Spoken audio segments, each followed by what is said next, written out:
One of the biggest challenges in any workplace investigation isn't collecting information, it's deciding which information actually matters. During an investigation, you'll often gather far more information than you actually need. Witnesses tell stories. Documents contain extra details. Emails include unrelated conversations.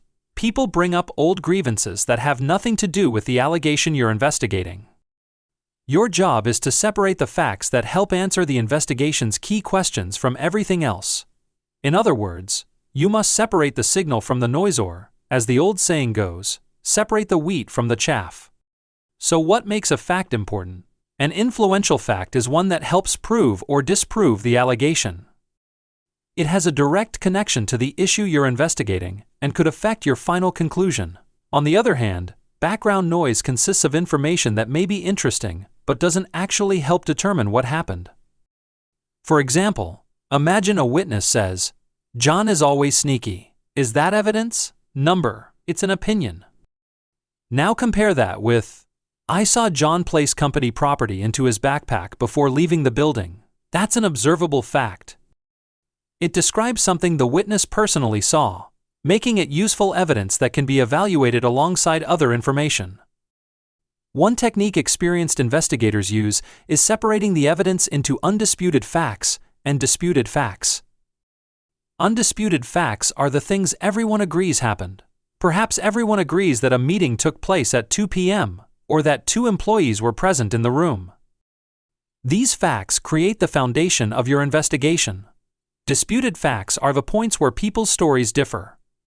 Did the employee make the threatening remark? Did the supervisor give permission? Was the equipment already damaged? These are the issues that require careful analysis, credibility assessment, and corroboration.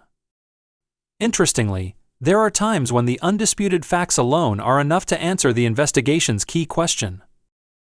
If that's the case, you may not need to spend unnecessary time resolving every disagreement that doesn't affect the outcome. Another important tool is your investigation scope. The scope acts like a filter. Every piece of information should be tested against a simple question. Asterisk asterisk, does this help answer the allegation I'm investigating? Asterisk asterisk, if the answer is no, it's usually outside the scope. For example, suppose you're investigating an allegation that an employee falsified expense claims.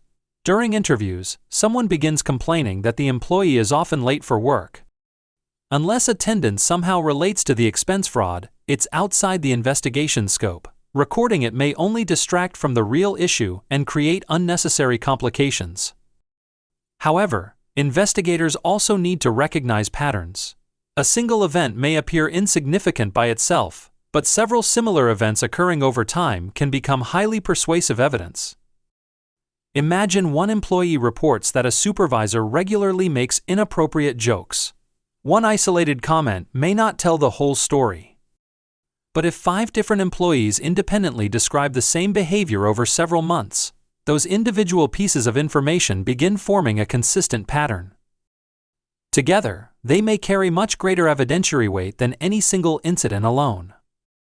Good investigators are also careful not to lose the forest for the trees. During interviews, especially involving workplace conflict or harassment, people often describe years of frustration.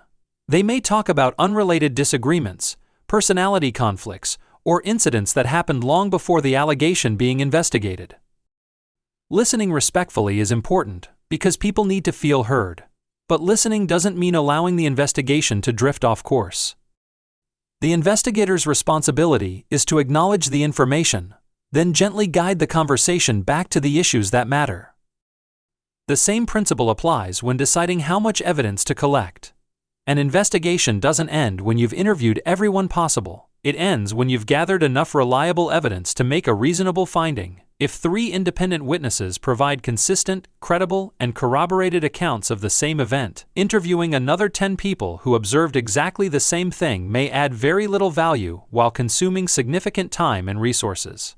Finally, investigators should remember that including too much background noise can be just as harmful as collecting too little evidence.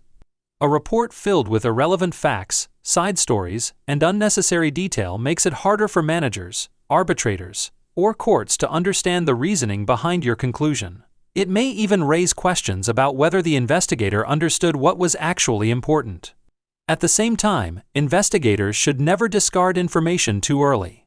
During the evidence collection stage, it's generally better to preserve everything. The filtering happens during analysis and reporting. Prematurely destroying notes or documents, even if they appear irrelevant at first, can lead to allegations that evidence was intentionally withheld or destroyed. The goal isn't to collect the most information. The goal is to identify the information that truly matters. Professional investigators don't simply gather facts. They evaluate them, organize them, and focus on the evidence that moves the investigation toward a fair, objective, and defensible conclusion.